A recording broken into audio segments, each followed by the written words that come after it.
comunismo no Brasil. Em discurso no Tribunal de Contas do Estado de São Paulo, o ministro do Supremo, Alexandre de Moraes, debochou de quem teme que o comunismo se instale no país. Que é impressionante como o comunismo dá ibope, né? 99% das pessoas que falam nem sabem o que é comunismo. 1% que sabe que não existe mais comunismo. A China é comunista, né?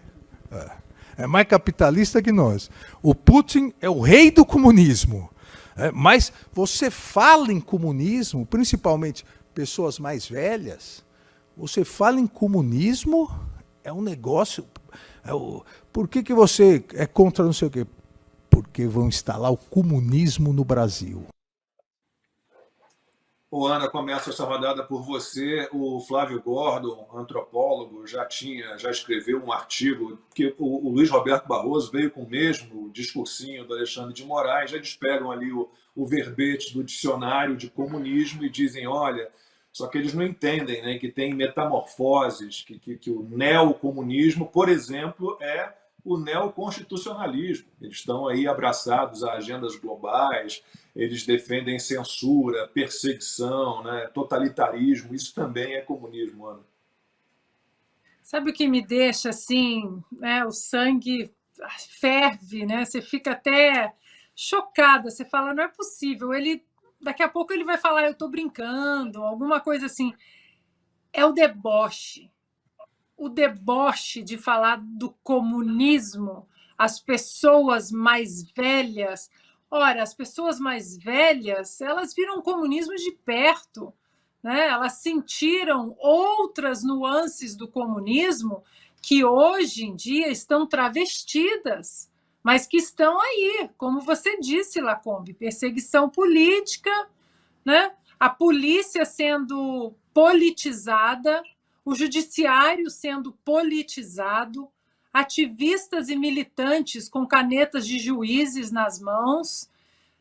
E dá para a gente fazer uma live inteira só com essa bobagem que o ministro Alexandre de Moraes disse, nesse tom de deboche, de desrespeito.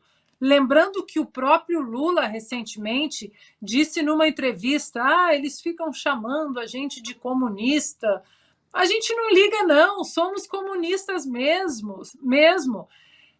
Então, tem pontos de várias páginas da história do comunismo que hoje eles estão muito presentes na nossa realidade. Os gulags, essas prisões loucas, nefastas, covardes, vis que nós temos visto no Brasil, né? Uma imprensa totalmente vendida para o sistema, que trata os vândalos. Podemos falar, alguns vândalos, sim, do 8 de janeiro como terroristas, e tratam terroristas como combatentes, a milícia da faixa de Gaza.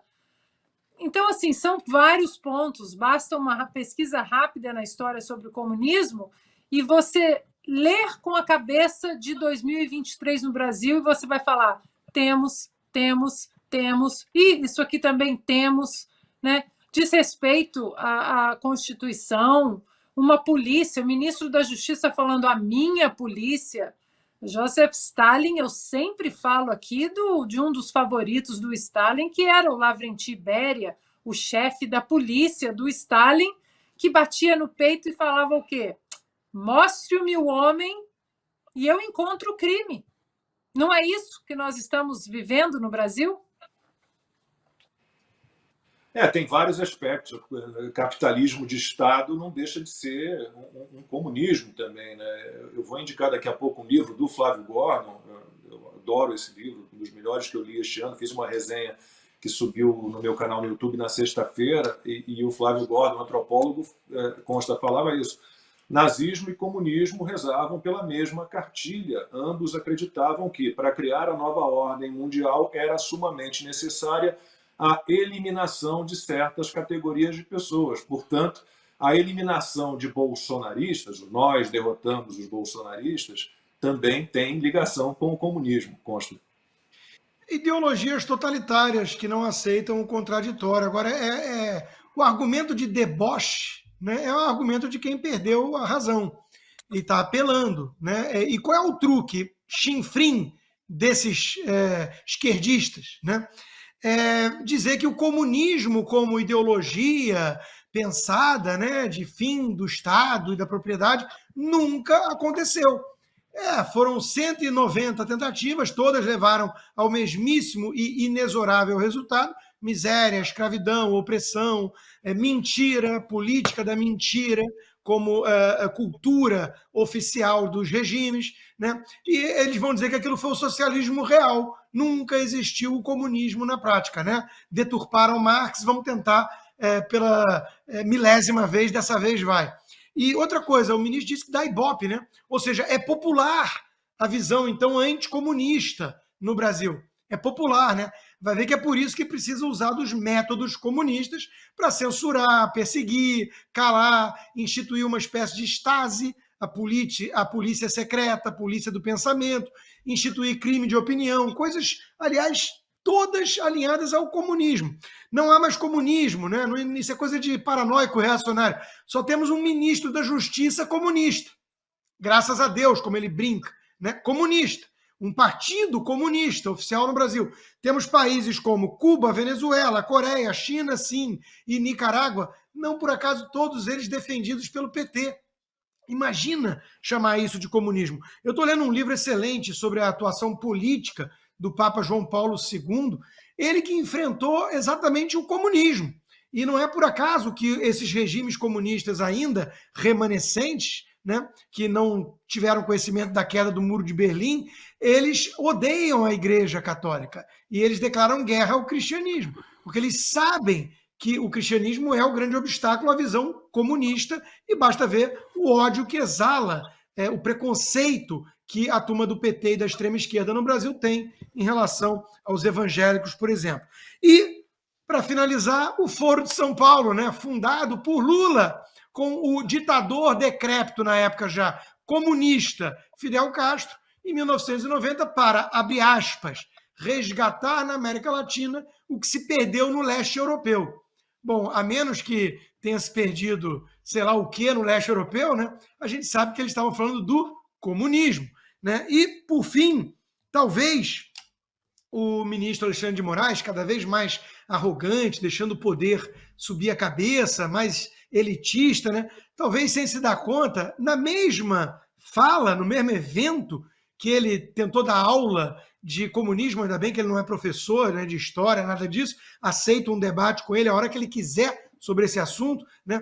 Na mesma ocasião, ele virou e, em tom de brincadeira, como faz todo comunista, tirano, né, ditador, ele deu uma ideia maravilhosa. Se o Brasil ficar um ano sem telefone celular, vira um país de primeiro mundo. Quem assinaria embaixo disso, se não Xi Jinping, Fidel Castro, Putin, Pol Pot e tantos outros? Acho que temos aí para mostrar. Se tirar um ano celular de todo mundo, o Brasil vai virar país de primeiro mundo, né? As pessoas passaram a assistir menos televisão. As pessoas, e vejam, por que a influência, isso é outra coisa estudada nesse ataque à democracia, por que a influência maior das redes sociais começou com a classe média? Porque foram diminuindo de assistir muita televisão para notícias, e fica no... As classes economicamente abaixo continuaram a ouvir muito rádio. O rádio voltou a ter um valor para a democracia gigantesco. Porque o rádio continua, a pessoa deixa o rádio ligado. E está lá trabalhando, geralmente trabalho manual que não dá para ficar. É a classe média, os advogados, né? Cada 2 petições, né? Os juízes, promotores, cada 2 petições, 3 zap. Isso também vai ter que ser um dia estudado, o quanto caiu a produtividade no mundo por causa das redes sociais, né? Se tirar um ano celular de todo mundo, o Brasil vai virar país de primeiro mundo, né? Porque todo mundo... Não, estou trabalhando. Estou trabalhando e você vê aquele sorriso, não tem nada a ver com o trabalho, né? Isso aí, né? Brilhante a piadinha dele, né?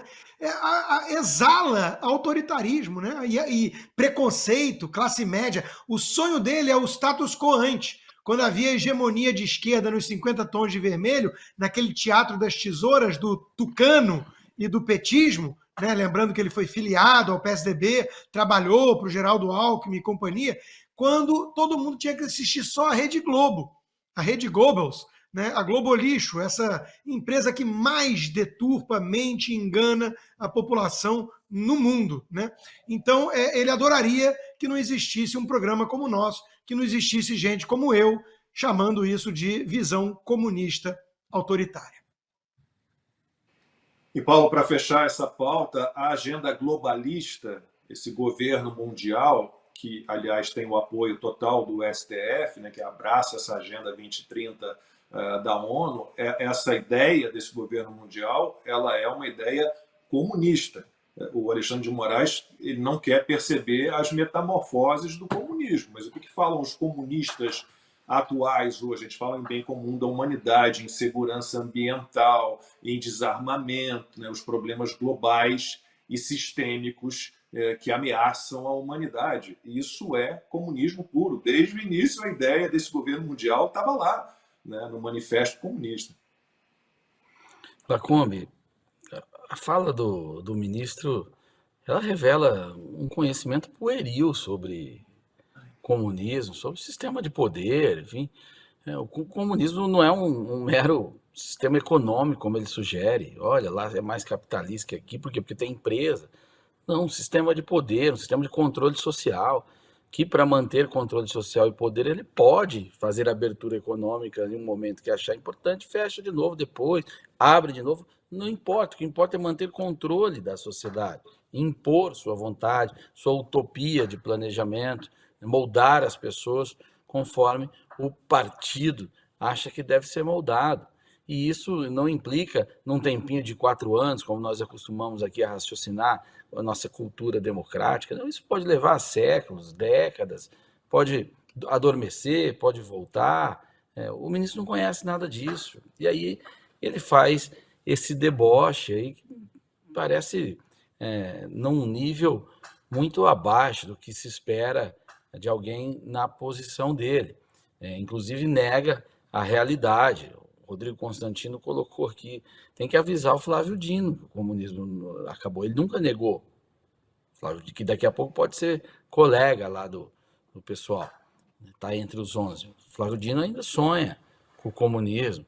Tem que avisar o pessoal da Coreia do Norte, eles que não têm liberdade para nada, não têm luz em casa, ver seus filhos morrendo como moscas sem ter o que comer.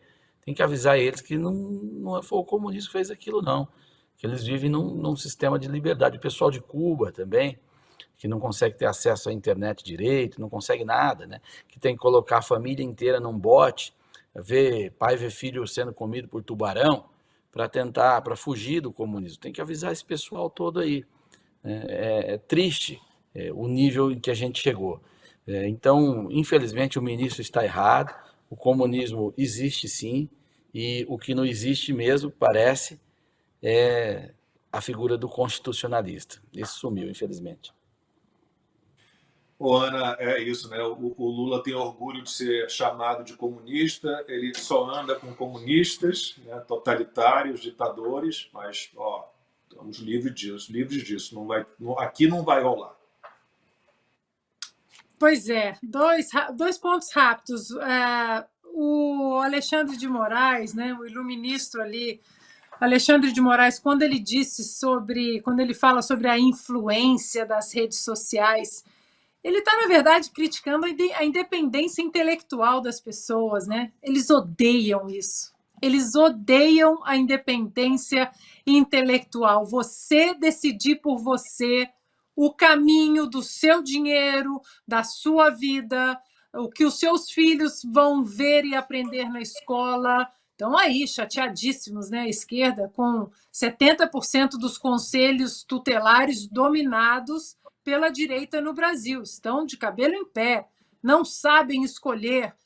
Pandemia, eu sei o que você tem que colocar no seu corpo, eu sei que você tem que fechar o seu estabelecimento. Então, quando ele fala com deboche da influência das redes sociais, na verdade, ele está criticando essa independência, que não tem volta, ministro.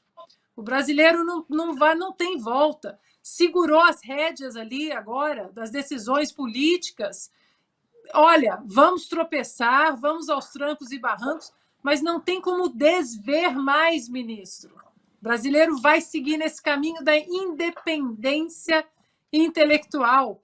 E pegando o seu gancho aí do Consta também, falando do Foro de São Paulo, que chegou a ser uma teoria conspiratória, daquele velho doido lá da Virgínia, vou fechar esse comentário com uma célebre frase, né, do nosso querido Olavo de Carvalho. Ou se prende os comunistas pelos crimes que eles cometeram, ou eles, fortalecidos, irão nos prender por crimes que não cometemos. Mais uma vez, Olavo tem razão.